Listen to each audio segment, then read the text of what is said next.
Ah, c'est bon, allez-y C'est là. parti. Allez, Bon, allez. et ben au revoir. Can you close the door, please? Thank you. Bonjour. Alors, comment commencer une vidéo Booktube sur une nouvelle chaîne? Je ne sais pas. Donc on va y aller un petit peu sincèrement. Voilà, c'est le confinement, comme vous pouvez tous le savoir. J'espère que ça va chez vous. Moi, ça va très bien. Et du coup, pendant cette période de temps à la maison, je me suis dit, pourquoi pas mettre ce temps à profit pour faire des choses. Alors, moi, je travaille dans les métiers du livre et je lis voilà, tous les jours. C'est vraiment quelque chose qui me plaît et qui m'intéresse. Et donc, je me suis dit, pourquoi pas faire quelque chose autour de ça. Et je me suis dit, moi, ça m'intéresserait de parler un peu des livres que j'ai dans ma bibliothèque, des livres que je veux acheter. Et voilà, donc je sais pas trop encore quelle tournure va prendre tout ça, puisque là c'est que un essai on va dire. Mais bon, moi ça m'amuse, alors si vous ça vous amuse aussi, tant mieux, pouce en l'air, blablabla. Voilà. Au début les premières vidéos, je pense qu'elles vont être un petit peu gênantes à regarder, dans le sens où ça va se voir que je suis pas très à l'aise. Mais c'est pas grave, on va faire en sorte que ça aille mieux après. Et puis j'attends si vous voulez des commentaires pour me dire ce qui va pas. Enfin voilà, ce serait super intéressant à savoir. Et voilà, je le fais pas pour me prendre la tête, je le fais surtout parce que ça m'amuse. Et puis voilà, c'est un petit défi qu'on peut se lancer comme ça une fois de temps en temps. C'est pas... Voilà, j'ai pas envie de faire carrière là-dedans, voilà, c'est pour rigoler quoi. Et après, moi je dois aussi dire que c'est parce que moi quotidiennement je regarde aussi du booktube sur YouTube. Et particulièrement Nina Quill, si tu passes par là. J'adore vraiment ce que tu fais, ça me fait trop rire. Et du coup c'est plutôt l'esprit booktube que je souhaite avoir. Pas du tout le côté super barbant, genre ouais voilà. Moi je suis dans les métiers du livre et je sais la vérité et pas vous quoi. Enfin franchement ça m'intéresse pas du tout. Donc moi c'est plutôt là pour vous parler de mes coups de cœur, de mes sagas préférées, de un peu des débats peut-être autour du livre parce que franchement il y a certains trucs des fois ça m'exaspère un peu. Et puis il y a d'autres trucs qui sont super choupi, enfin voilà. Je me suis dit que pour commencer une première vidéo, là en parlant un peu de moi, j'étais là, ça va être un peu compliqué comme ça de balancer des trucs au hasard. Du coup, j'ai préféré commencer par vous parler d'une saga. Je dois avouer que je la recommande souvent. Mais en tout cas, je me suis dit, voilà, pourquoi pas commencer par une première vidéo avec une saga. Pourquoi pas voilà, vous présenter mon coup de cœur et du coup, vous pouvez en apprendre un peu plus sur moi via le biais de cette littérature. Voilà, je vais peut-être lancer un petit générique. Je crois que je vais en préparer un là, donc s'il est pas prêt, tant pis, vous en aurez pas. Mais s'il est prêt, je vais le faire en mode clap, bonjour. Et vous avez la référence à Alixem, j'espère. Sinon, que du clap. Et voilà, je vais lancer le générique.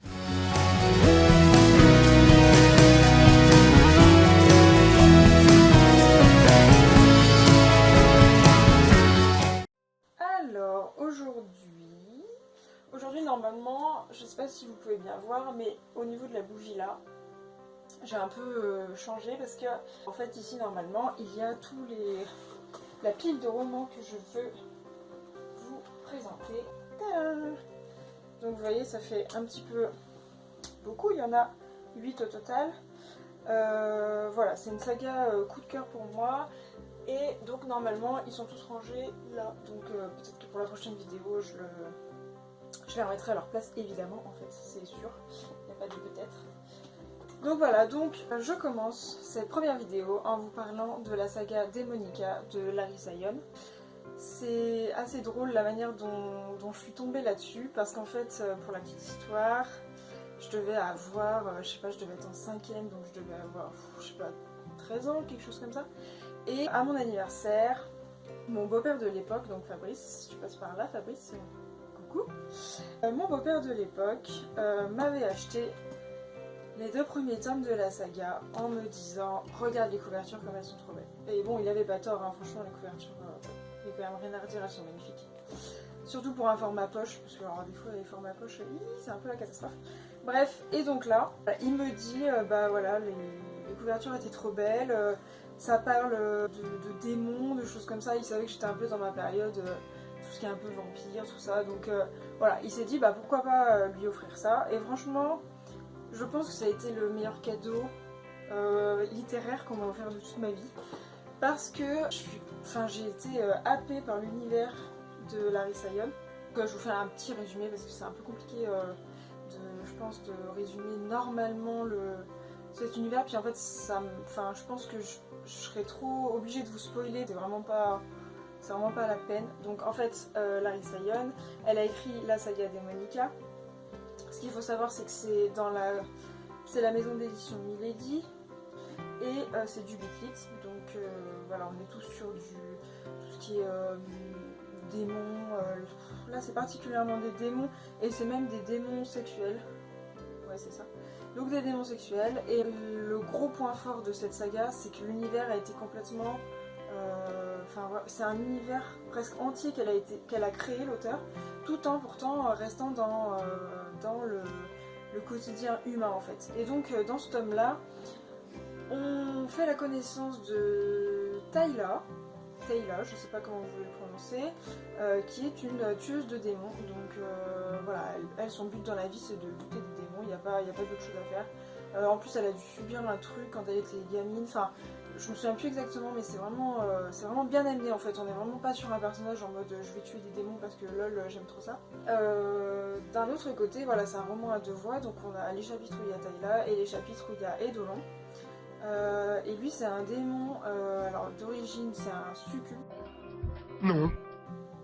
Non, c'est un incube.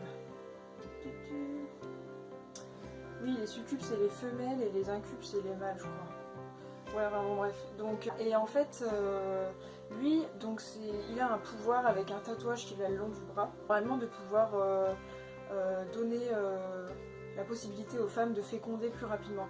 C'est-à-dire s'il est en contact avec une femme, et bah, il peut la rendre en période d'ovulation directement, quoi. Donc ce démon-là, il est je sais pas comment dire, d'un calme et d'une générosité qui fait un peu tâche parmi les démons, et il a décidé de créer un hôpital pour soigner les démons qui se font attaquer et tuer par Tayla par exemple et ses compères, voilà. Et donc il y a un moment, une rencontre entre les deux qui, comme vous pouvez l'imaginer, est explosive puisqu'on a d'un côté une tueuse de démons et de l'autre côté un démon. Donc voilà, on va être sur plutôt un format Enemies to Lover. C'est très bien amené. Il y a bien sûr des scènes olé olé, donc moi je pense que je les ai lues trop jeunes. Mais en même temps, voilà, j'ai pas été traumatisée. C'est un peu comme vous le sentez. Si vous aimez bien et que voilà, vous avez déjà lu d'autres sagas érotiques, bah franchement celle-ci, l'énorme point fort qu'elle a, c'est que l'univers il est juste parfait. C'est-à-dire que tous les personnages ont une place bien précise dans l'histoire. Et en fait c'est une saga qui, comme vous l'avez vu, a beaucoup de tomes. C'est parce qu'en fait chaque personnage, à un moment, on se dit on veut son histoire, on veut son histoire, on veut son histoire. Et à chaque fois l'auteur, elle nous offre son histoire en nous disant eh ben voilà, vous avez les détails que je vous ai fournis dans les tomes précédents, et maintenant je vous en fais l'histoire du personnage, voilà, vous avez ce que vous voulez entre guillemets quoi. Et franchement c'est super bien amené. À chaque fois, voilà, t'as souvent le côté Enemies to Lover qui revient parce que c'est souvent ce qui marche. Et c'est aussi ce qui fait rencontrer des émotions très fortes en fait, l'une envers l'autre. Donc franchement, moi j'accroche, puis le style de l'auteur, enfin il est super bien, ça va, enfin franchement, si vous l'avez toujours pas lu, parce qu'en fait ça date, hein, franchement si je vous dis que je l'avais en 5ème, achevé d'imprimer en mars 2012.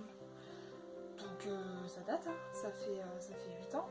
Mais en même temps j'ai l'impression que ça n'a pas d'égal en fait. Enfin vraiment j'ai commencé d'autres séries un peu de Bitlit aussi, et j'ai pas du tout l'impression d'avoir retrouvé un univers aussi fourni, quelque chose d'aussi abouti quoi. Franchement ça donne une impression que l'œuvre elle a été complète dès le début. C'est-à-dire là on est qu'au tome 1, ensuite on enchaîne avec le tome 2, donc là c'est un des frères d'Edolan qu'on voit déjà dans le premier tome.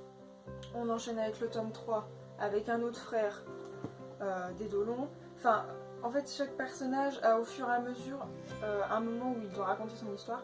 Et en fait, ça s'y prête, mais carrément quoi.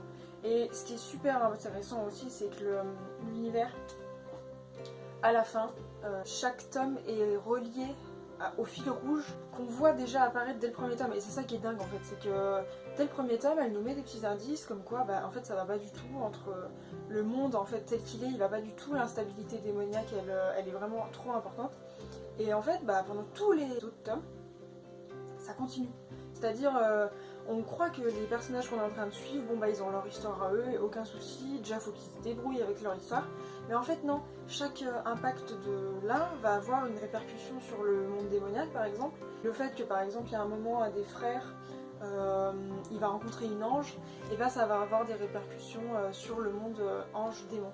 Et ça je trouve ça mais juste dingue quoi. Je veux dire c'est d'une profondeur la réflexion que l'auteur elle a eue sur jusqu'où aller avec ses personnages, et ça moi je suis subjuguée quoi, franchement moi elle m'a tenue en haleine jusqu'au dernier. Je crois qu'elle en a d'autres en préparation.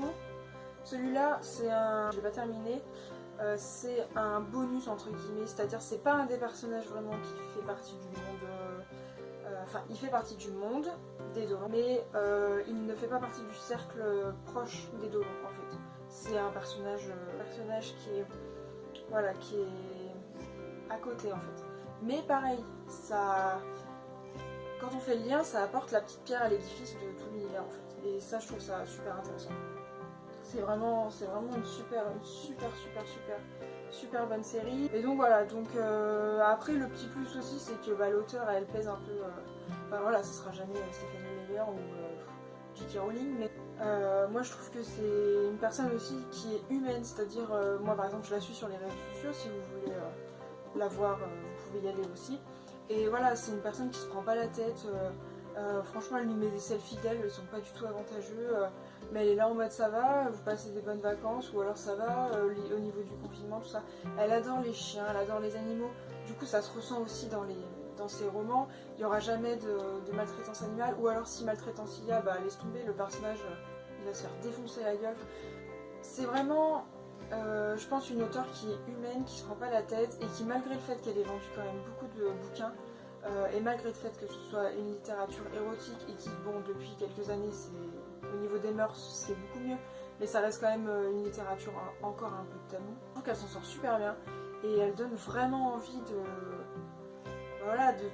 continuer quoi. Et franchement je sais par exemple, du coup je suis assez contente parce que du coup Nina Quill que je suis, elle adore cette saga, et en fait c'est à juste titre quoi. Je veux dire c'est une des sagas Beat à lire, parce que on est sur quelque chose de totalement construit, de recherché, et qui en même temps voilà, ceux qui aiment simplement l'érotisme ils vont aimer. Après bon, il y a du sang, il y a quand même des passages un peu gore, la psychologie aussi elle est un petit peu hard aussi dedans, mais en même temps c'est la vie quoi, entre guillemets, la vie des démons, on va pas attendre qu'ils aillent cueillir des pâquerettes toute la journée quoi. Enfin moi perso c'est pas du tout ce que j'attends, donc évidemment qu'ils vont peut-être se faire emprisonner, évidemment qu'ils vont peut-être se faire torturer, mais en même temps enfin voilà, je pense qu'elle a bien saisi les nuances, il faut pas tomber dans le mélodrame, mais en même temps on n'allait pas non plus faire des happy endings, ou alors des sortes de romans à l'eau de rose démoniaque, enfin je trouvais que ça allait pas du tout. Donc voilà, donc franchement moi c'est une série que je recommande parce que je l'adore. Je l'adore, et en plus c'est des petits tomes, enfin dans le sens 8,70, on n'est pas sur un grand format à 25€. D'occasion je suis sûre que vous pouvez les trouver en plus, donc si cette saga elle vous intéresse encore plus, cette auteure elle m'a encore plus bluffée quand elle a créé cette saga. Donc c'est les Cavaliers de l'Apocalypse, qui en fait sont une sorte de spin-off de Démonica. Donc déjà vous voyez l'auteure elle a son univers et elle en fait en plus un spin-off. Donc ça parle des Cavaliers de l'Apocalypse, les 4 cavaliers. Moi je me suis précipitée dessus quand je les ai vus, déjà les couvertures elles sont sublimes. Déjà, j'ai mis le prix, c'était 20€ le bouquin. À l'époque j'avais pas d'argent, enfin bref, j'attendais impatiemment que ma mère ou mon père veuille bien me l'acheter à Noël ou des choses comme ça. Franchement, c'est les livres, moi je trouve, mes plus beaux livres que j'ai dans la bibliothèque, tellement les couvertures sont magnifiques. Mais je n'ai pas envie de vous les montrer aujourd'hui. Je pense que si cette vidéo elle vous a plu, et voilà, si vous voulez, je pourrais refaire une petite vidéo sur les Cavaliers de l'Apocalypse. Parce que là je m'attarderai un petit peu plus sur les histoires quand même. Et surtout, voilà, moi j'ai une passion pour les Cavaliers de l'Apocalypse. Hein, franchement, c'est un univers qui j'adore. Et par exemple, je sais pas si vous connaissez le jeu vidéo Darksiders. Et bah moi, j'adore quoi. Enfin franchement, c'est des jeux vidéo qui te transportent. C'est un univers entier, c'est magique quoi. Et là, les Cavaliers, bah faut se dire que c'est à notre époque que ça se passe. Donc il fallait aussi oser ramener des figures mythiques et mythologiques dans un monde moderne. Et franchement, une fois encore, l'auteur m'a épaté, puis elle a réussi, mais avec brio quoi. Donc franchement, moi je me dis là, faut lire, hein, faut lire ça. Donc voilà, donc écoutez, je vous ai fait cette petite vidéo pour vous rappeler que j'adore cette série. Je l'aime de tout mon petit cœur. Voilà, ils sont magnifiques, regardez, c'est magnifique. Je vous montre les couvertures une par une, parce que en plus, voilà. Après, je sais que les Cavaliers de l'Apocalypse, ils en ont fait un format poche qui, du coup, reprend un peu le système de couverture comme ça, pour, j'imagine, l'identité et tout, ça, y a pas de problème. Mais, à comparer du grand format, il n'y a pas photo, quoi. Le grand format, il est magnifique. Le grand format, c'est vraiment, il y a eu un travail, c'est Brajlon, la maison d'édition, qui a fait les grands formats, mais laissez tomber, quoi. C'est magnifique. Vous voyez, ils sont trop belles ces couvertures. Magnifique. Après, voilà, ça sent aussi la romance, hein. On n'est pas là non plus pour mentir sur le vrai sujet, hein. Même s'il y a toute la partie démon, ça reste quand même de la romance. Voilà. Donc franchement, si vous aimez la romance, la visite, un univers complet autour des démons et tout ça, il faut vraiment vous jeter dessus parce que vraiment ça vaut le coup. Voilà, je crois que je me suis répétée un petit peu beaucoup, genre ça vaut vraiment le coup, oui, faut y aller. Je vous remercie d'avoir regardé cette vidéo jusqu'au bout. Je sais pas trop, dans les conventions, tout ça, là, il faut mettre un pouce en l'air, mettre un commentaire. Vous faites comme vous voulez, si ça vous a plu, vous pouvez mettre un petit pouce en l'air, ça peut toujours m'aider. Et vous pouvez aussi commenter si vous avez déjà lu la saga, si elle vous a plu, si elle vous a pas plu, ce serait intéressant que je sache comment on ne peut pas l'aimer. Mais voilà, et moi je vous dis à très bientôt, j'espère, dans une prochaine vidéo de Julie.